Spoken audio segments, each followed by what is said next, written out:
तो इससे पहले लेक्चर नंबर 6 में हमने देखा था टेस्ट ऑफ सिमिलरिटी। उसमें पहली टेस्ट का नाम था ए टेस्ट, दूसरी टेस्ट का नाम था ए टेस्ट, तीसरी टेस्ट का नाम था यस टेस्ट और लास्ट वाली टेस्ट का नाम था यस।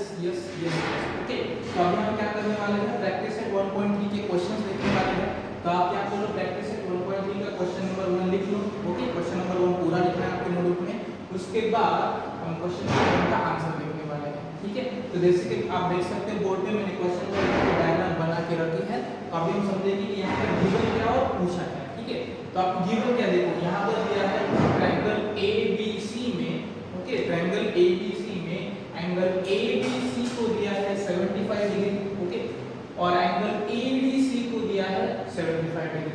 मतलब यहाँ पर इनडायरेक्टली बताया कि यहाँ पर दो ट्रायंगल्स हैं। करेक्ट है, एक तो बड़ा वाला ट्रायंगल है, कौन सा है, ABC, दूसरा ट्रायंगल है EDC। ओके, तो आपको क्वेश्चन में पूछा है कि कौन से दो ट्रायंगल सिमिलर है। ओके, और कौन से टेस्ट से सिमिलर है। दो क्वेश्चन हो गए। तीसरा क्वेश्चन पूछा है कि इसका करस्पॉन्डेंस भी बताओ।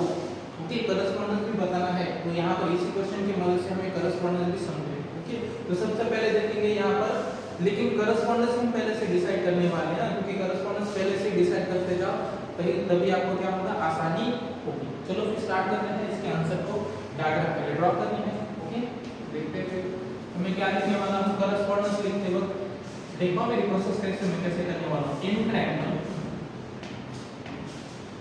एंड ट्रायंगल, आपको लग रहा होगा सर आपने ट्रायंगल के नाम लिखे ही नहीं, आपको दोनों जगह। तो हम क्या करने वाले हैं, ट्रायंगल के नाम लिखेंगे लेकिन उनका करस्पॉन्डेंस पहले से ही डिसाइड कर देंगे। दो ट्रायंगल है, सबसे पहला ट्रायंगल ABC है, दूसरा ट्रायंगल EDC। करेक्ट है, तो मुझे बताओ दोनों ही ट्रायंगल में सेम एंगल मिल सकती कौन सा है। पहले वाले ट्रायंगल में एंगल B 75 डिग्री है, दूसरे वाले ट्रायंगल में एंगल D 75 डिग्री है।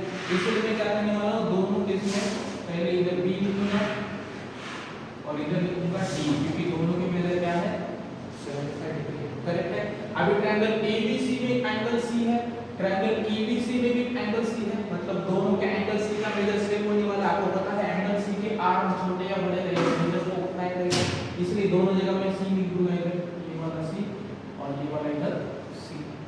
अभी बड़े ट्रायंगल में B हो गया, C हो गया, क्या बचा A। छोटे ट्रायंगल में B हो गया, C हो गया, बचा क्या E। देखो हमने रेडीमेड पहले से ही करस्पॉन्डेंस लिख लिया, तो ज्यादा करने की जरूरत नहीं। ठीक है, करस्पॉन्डेंस पहले से ही बन गया। अभी जो एंगल कॉन्ग्रुएंट है वो हमें लिखने हैं।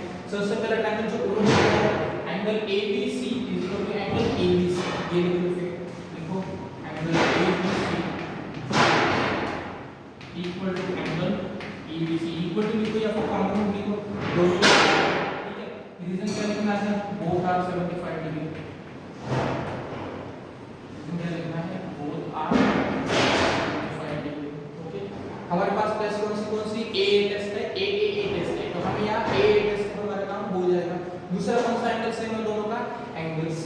ओके, अब ये तो पढ़ लिया सही से ABC EDC, इसमें दिक्कत नहीं। अभी C को कैसे पढ़ना है, देखो इधर देख लो, BCA और DCE पढ़ना है, C वर्ड सेंटर में आना चाहिए, क्योंकि एंगल C की बात चल रही है। तो लिखो फिर एंगल BCA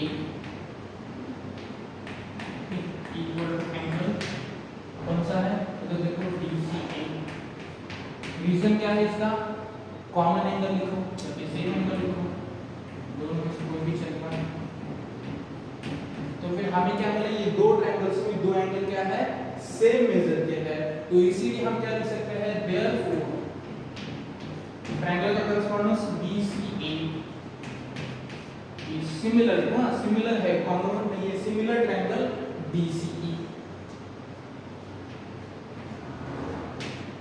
और इसका रीजन क्या लिखना है, बाय व्हिच टेस्ट, एंगल है इसलिए बाय A टेस्ट। करेक्ट है, हमारे पहले दो आंसर हो गए। उन्होंने पूछा था कि कौन से दो एंगल्स से ट्रायंगल सेम है, हमने कर लिया। व्हिच टेस्ट है वो भी कर लिया। अभी उन्होंने बोला है कि 1 to 1 करस्पॉन्डेंस लिखो, तो हमने पहले से ही करस्पॉन्डेंस बना लिया था। ठीक है, हमारी मेहनत बच गई। अभी क्या लिखना है, फिर now 1 to 1 correspondence, 1 to 1 correspondence. 1 to 1 correspondence कैसे लिखेंगे, BCA को इधर एंगल BCA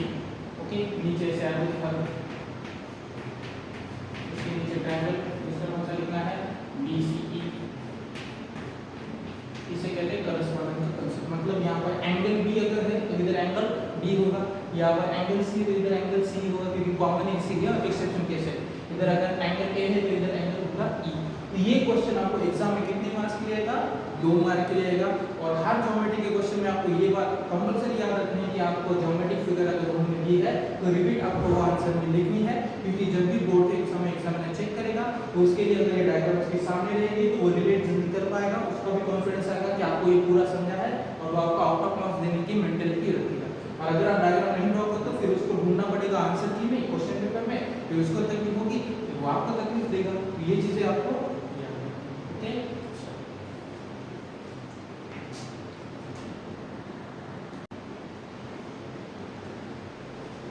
तो अभी हम देखने वाले हैं प्रैक्टिस सेट 1.3 का next question, question number 2। Okay, तो आपको क्वेश्चन नंबर 2 पहले सही से पूरा लिख लेना है। ओके, उसके बाद हम उसका आंसर देखने वाले हैं। तो इससे भी आप देख सकते हो कि यहाँ पर क्वेश्चन नंबर 2 के आंसर में मैंने डायग्राम पहले से ही बना ली है, ताकि आपका टाइम से हो। ओके, अगर मैं डायग्राम बना के बैठूंगा तो आपके 1 मिनट बढ़ेंगे वीडियो के। ओके, तो यहाँ पर आप देख सकते हो सबसे पहले ट्रायंगल दिया है PQR। ओके, PQ की लेंथ है 6, QR की लेंथ है 8 और RP की लेंथ है 10। ओके, सिमिलरली दूसरा एक ट्रायंगल दिया है LMN, तो उसमें LM की लेंथ है 3, MN की लेंथ है 4 और MN की लेंथ है 5। और आपको क्वेश्चन पूछा है कि गिवन ट्रायंगल सिमिलर है क्या, पहला क्वेश्चन। दूसरा क्वेश्चन पूछा है कि अगर सिमिलर है तो कौन से टेस्ट करें। ओके, तो यहाँ पर आपको टेस्ट कौन से हमने देखी? एंगल, एंगल, यहाँ पर कोई एंगल दिख रहा है? नहीं। साइड एंगल, साइड है क्या? इधर कोई एंगल नहीं है। उसके बाद ए तीनों एंगल है क्या? नहीं है। लास्ट वाली टेस्ट क्या है? यस यस यस टेस्ट, और यहाँ पर तीनों साइड भी है। करेक्ट है, मतलब हमें ये दो triangles yes yes yes test से सिमिलर आने वाले हैं। लेकिन लेकिन ना, लेकिन इंपॉर्टेंट है यहाँ पर, कौन सी साइड किसके साथ रेशियो में लेनी है ये कैसे पता चलेगा? ये बहुत इंपॉर्टेंट है। उसके लिए आपको आपके 6 सेंस यूज करने पड़ेंगे नेचुरली। इधर सीक्वेंस है PQR, तो इधर क्या होगी? LMN। ओके, कभी कभी ऐसे सीक्वेंस आपको देंगे नहीं तो आपको क्या करना है? गेस करना है। 6 किसके टेबल में आता है? देख रहे हो? ठीक है, समझ आया। 8 किसके टेबल में आता है? 4 के। और 10 किसके टेबल में आता है? 5 के। तो ऑटोमेटिकली आपके दिमाग में ये आ जाएगा कि आपको यही रेशियो लिखना है। ओके, तो क्या लिखना है फिर? वी कैन सी, ओके, क्या लिखना है? We can see in triangle PQR and triangle LMN। क्या देख सकते हैं? वो देखना है, हमने तो लिख दिया। सबसे पहले रेशियो क्या बनाएंगे? 6 और 3 का, क्योंकि दोनों एक दूसरे के टेबल में आते हैं, इसलिए PQ अपॉन LM लिखो। फिर PQ अपॉन LM इक्वल क्या है? 6 अपॉन 3। सिंपलीफाई करो क्या आएगा? 2 अपॉन 1। इक्वेशन नंबर क्या करते हैं इसको? 1। ओके, उसके बाद दूसरा क्या है? 8 और 4 का, इसलिए लिखो QR अपॉन LM लिखो। फिर QR अपॉन LM, QR कितना है? 8, LM कितना है? 4। क्या आएगा? 2 अपॉन 1 इक्वल्स, इसका क्या बनेगा? Equation number 2। ओके, उसके बाद क्या बचा? 10 और 5, उसको भी लिख देंगे। क्या लिखना है फिर? RP अपॉन LL लिखो। फिर RP अपॉन LL, RP कितना है? 10, LL कितना है? 5, क्या है? 2 अपॉन 1 इक्वेशन नंबर 3। ओके, अभी आप इक्वेशन नंबर 1 2 3 की राइट हैंड साइड देख लो। 2 अपॉन 1 2 अपॉन 1 2 अपॉन 1, तीनों की राइट हैंड साइड अगर सेम है, तीनों के लेफ्ट हैंड साइड भी क्या होनी चाहिए? सेम ही होनी चाहिए। तो मैं क्या लिखूंगा? From equation 1 2 and 3, from equation 1 2 and, okay, from equation 1 2 3 क्या लिखेंगे? PQ upon LM equals to क्या होगा? QR upon LM equals to क्या होगा? RP upon LL। और ये कौन सी कंडीशन है? कल ही देखा था लेक्चर नंबर 6 में, यस यस यस टेस्ट की कंडीशन है। तो क्या लिखोगे? Therefore triangle PQR similar to triangle L M addition by yes yes yes S। ठीक है, ये आपको याद रखना है। अब ये क्वेश्चन भी एग्जाम में कितने मार्क्स के लिए आएगा? 2 मार्क के लिए आएगा। यहाँ पर एक बच्चे मिस्टेक करते हैं, अभी ध्यान से सुनना है। यहाँ पर मिस्टेक आप क्या करते हो, बहुत सारे बच्चे ये रेशियो जो है ना निकालने के बाद इक्वेट करना होता है, लेकिन वो क्या करते हैं, कुछ अलग ही आइडिया लगा देते हैं। पहले से ये रेशियो लिख देते हैं, फिर उसमें वैल्यू भी रख देते हैं, फिर बोलते यार ये तो इक्वल है। देखो ऐसा नहीं लिखना है। दिस इज द ये सबसे बढ़िया मेथड है आप जो बनाते हो। जैसे वो आशीष गौर कहता है ना फिश टैंक में, शार्क टैंक में, ये सबसे वाया प्रोडक्ट है। तो वैसे ही जो बच्चे मेथड करते हैं ना, ये डायरेक्ट नहीं पहले इक्वल लिखते हैं फिर उसमें वैल्यू रखते हैं, तो ये सबसे वाया मेथड है। 0 मार्क मिलेगा इसका।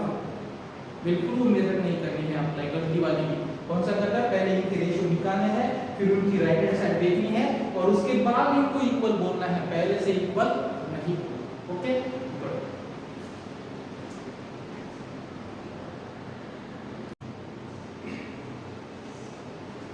अभी क्वेश्चन नंबर 1, क्वेश्चन नंबर 2 हमारा हो गया प्रैक्टिस 1.3 का। अभी क्वेश्चन नंबर 3 है, ये एग्जाम में 2 मार्क के लिए आता है, लेकिन ये क्वेश्चन का खुद का अपना इंपॉर्टेंस है, तो इसलिए क्वेश्चन को क्या करना है, स्टार्ट करना है।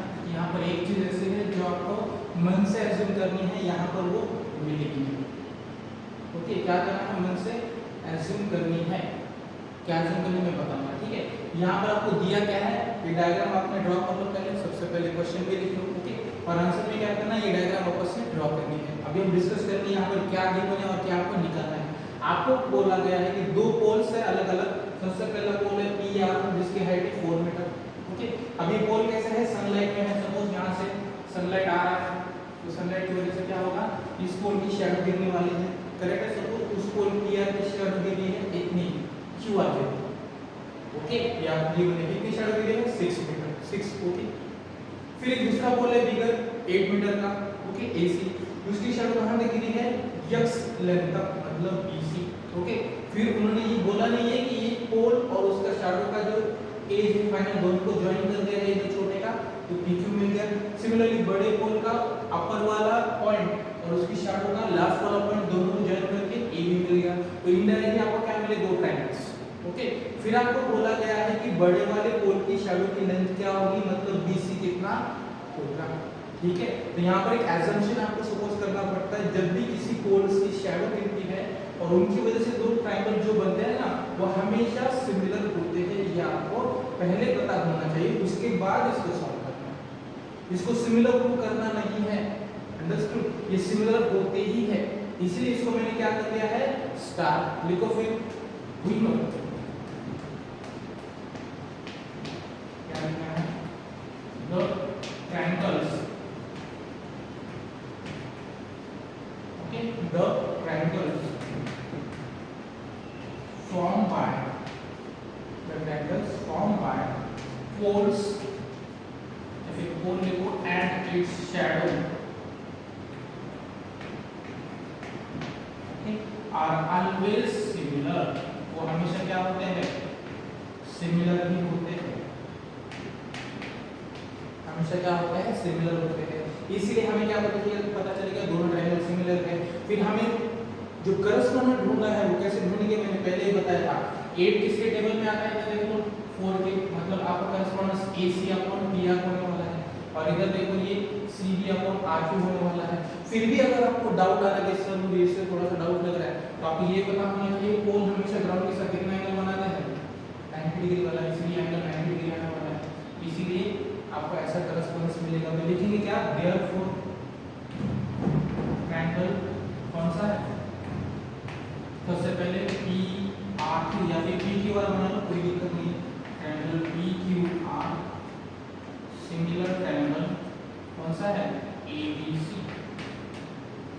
बाय यूज टेस्ट लिखने की जरूरत नहीं है, याद रखो, लिखने की जरूरत है कि कौन से टेस्ट से नहीं है, क्योंकि ये हमारा अजम्पशन है मैथ का, जो कि सही होता है। ठीक है, फिर क्या करेंगे, अगर कोई भी 2 ट्रायंगल्स सिमिलर होते हैं तो उनके करस्पॉन्डिंग साइड्स क्या होते हैं, इक्वल होते हैं या फिर रेशियो में होते हैं, रेशियो में होते हैं। ठीक है, तो हम लिखेंगे देयरफॉर, क्या लिखना है, PR कहां पर है, ये देखो PR अपॉन AC। वैसे तो सभी रेशियो ले सकते हो, तो तीनों रेशियो ले लेंगे, PQ upon AB, okay, equal to QR upon BC equals to PR upon BC। Okay, इसका रीजन क्या है? CSST corresponding sides of similar triangle, short form है याद रखो, corresponding sides of similar triangles. अब इसमें से कौन सा रेशियो आपके काम का नहीं है कैलकुलेशन के लिए? PQ और AB का। तो ये रेशियो आपको आगे चल के क्या करना है? इग्नोर करना है। सिर्फ ये दो ही रेशियो आपको इक्वेट करने हैं। लिखो नीचे, that is QR upon BC equals to PR upon BC। अभी यहाँ पर अगर आप वैल्यू लिखोगे तो आपको BC क्या होने वाला है? मिलने वाला है। चलो वैल्यू रखते हैं। QR पहले 6 है, नीचे BC निकालना है, इक्वल्स टू PR की वैल्यू क्या है? 4, BC की वैल्यू क्या है? 8। ओके, बीस से आपको BC सॉल्व करने को मिलेगा। क्या करते हैं यहाँ पर? Cross multiplication. तो इसीलिए 6 into 8 equals to 4 into BC। Okay, तो क्या होगा फिर? 6 into 8 upon 4 equals to BC मिल जाएगा, जो कि क्या है? यक्स है। ओके, डिवाइड करो, 6 एज इट इज रहेगा, 4 to the 8 is equal to 20। क्या मिलेगा फिर? BC। अगर इधर मैं जगह छोड़ दूं ऐसे, अभी जगह का प्रॉब्लम है इसलिए आप समझ लो, मैं ये स्पेस में अभी आगे का कंट्रीब्यूशन करने वाला हूं। तो BC क्या मिलेगा? 6 टू द 12, मतलब क्या मिलेगा? BC इज इक्वल टू 12, यानी कि x इज इक्वल टू 12। और लिमिट क्या है? मीटर। लेकिन x कौन से पोल की शैडो है? बड़े पोल की। तो इसीलिए फाइनली आपको क्या लिखना है? Therefore shadow of bigger pole, therefore the shadow of bigger pole is BC is equal to x is equal to 12 metre. अब ये क्वेश्चन स्टार्ट किया है, अच्छे से समझ लेना, इसको अच्छे से ध्यान से देखना। और यहाँ पर गलती कहाँ हो सकती है?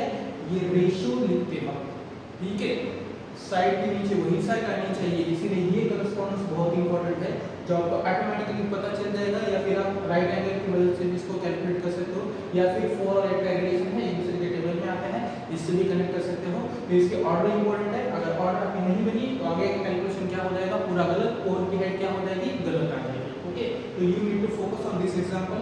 थोड़ा सा वीआईपी एग्जांपल है, भले ही 2 मार्क के लिए 3 मार्क के लिए आएगा, लेकिन फिर भी आपको इसको अच्छे से समझना पड़ेगा। ओके,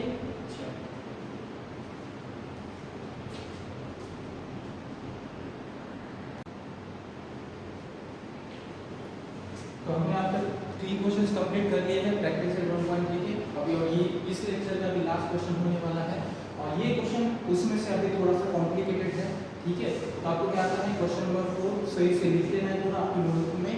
ओके, फिर इसके डायग्राम आपको आंसर में बनानी है। ओके, एग्जाम में तो आप क्वेश्चन नहीं लिखते, लेकिन यहाँ पर क्वेश्चन लिखते जाओ, ठीक है। अभी क्वेश्चन नंबर 4 क्या है उसको देखेंगे, और फिर क्या क्या पूछा है ये भी देखेंगे। सबसे पहले आपको दिया है ट्रायंगल ABC। ओके, फिर इसमें बोला गया है कि AB क्या है? BC को परपेंडिकुलर है, करेक्ट है। फिर बोला गया है कि BB क्या है? AC को परपेंडिकुलर है। ये इन्फॉर्मेशन आपके पास है।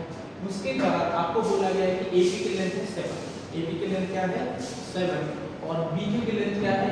8।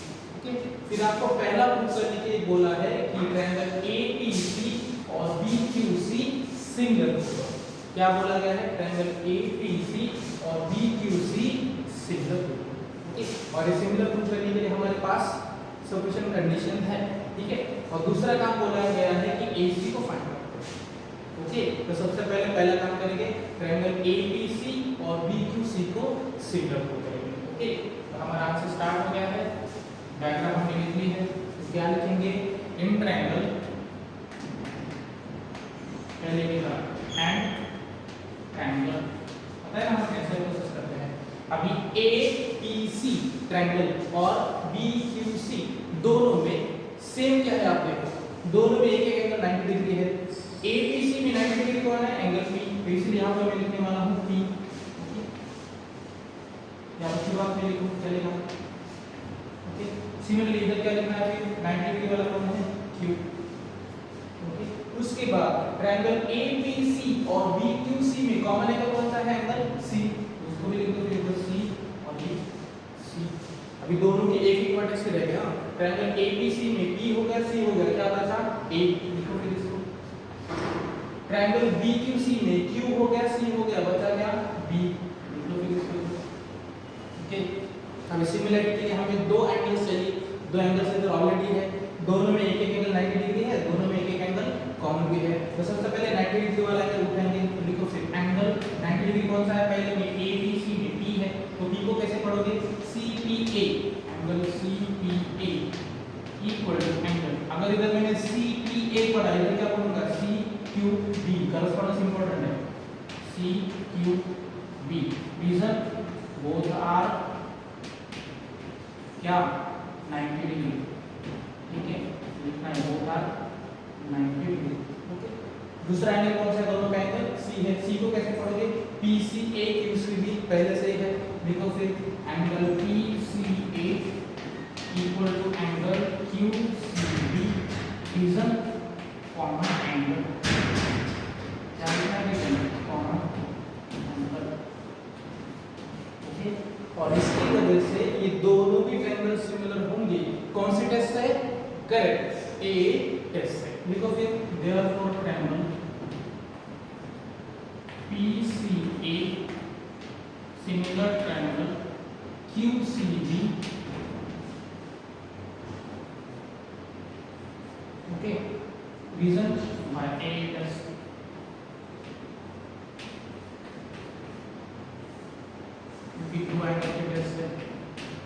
मतलब पहला क्वेश्चन हमारा, पहले क्वेश्चन में का पहला तो क्वेश्चन हो गया सॉल्व। अभी पूछा है एसी, तो एसी फाइंड आउट करने के लिए आपको यहाँ पर देखो, आपको एसी फाइंड आउट करने के लिए आपके पास एक हिंट है, एसी कौन से ट्रायंगल का पार्ट है इधर, पीसीए का, हम पीसीए ट्रायंगल और क्यूसीबी ट्रायंगल सिमिलर है प्रूव कर दिए हैं, तो हम क्या कर सकते हैं, दोनों के करस्पॉन्डिंग साइड्स के रेशियो ले सकते हैं और उसकी मदद से एसी फाइंड आउट कर सकते हैं। लिखो फिर देयरफॉर, तीनों रेशियो लेने हैं, PC upon QC equal to, दूसरा क्या होगा रेशियो, CA अपॉन CB, और तीसरा रेशियो क्या है, तीसरा रेशियो होगा PA अपॉन QB, जो कि हमारे काम का है नहीं, देखते फिर भी काम का कौन सा है, कौन सा नहीं, अभी पता चल जाएगा। अब ये तीनों रेशियो है, सिमिलर है साइड्स, रीजन क्या था, इसलिए एग्जांपल में लिखा है CSCT का लॉन्ग फॉर्म, और कमेंट सेक्शन में बोल दो मुझे बाद में, अभी मैं नहीं बताने वाला, पिछली बार के एग्जांपल में बताया था CSCT का लॉन्ग फॉर्म क्या है। ओके, उसके बाद अभी कौन सी रेशियो काम करनी है, कौन सी लेंथ हमें पता नहीं है, PC हमें पता है क्या, नहीं पता है, मतलब ये वाला रेशियो हमें क्या करना है, आगे ड्रॉप कर देना है। ओके, तो अगला वाला रेशियो लिखते हैं, दैट इज कौन सा वाला, CA upon CB equals to PA upon QB, और ये सभी वैल्यू हमारे पास है, इसमें से सिर्फ CA की वैल्यू नहीं है, वो हम फाइंड आउट कर सकते हैं। चलो फिर CA को एड्रेस लिखते हैं, CB कितना है 12 इक्वल टू PA कितना है 7, QB कितना है 8, करेक्ट है। अब ये 12 मैं उधर भेज दूंगा तो क्या बनेगा, CA equal to 12 into 7 upon 8, जितना डिवीजन पॉसिबल है उतना पॉसिबल करो।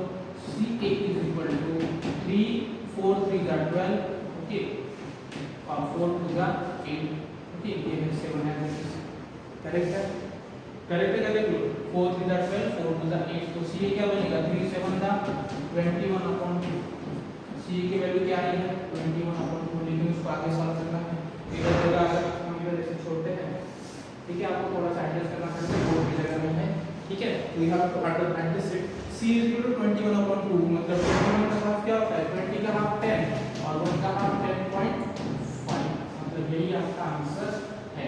फिर लास्ट में क्या लिखो, AC is equal to 10.5।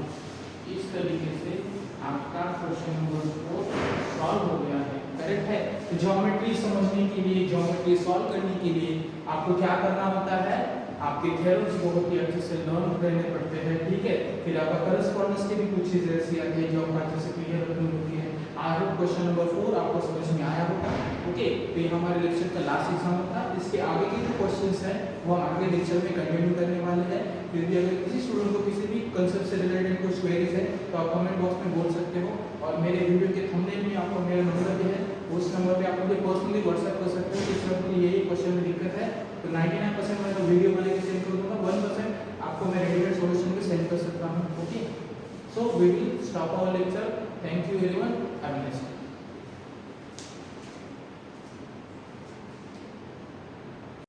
आज LIC का एजेंट मिला था, उसने जीने से ज्यादा तो मरने के फायदे बता दिए।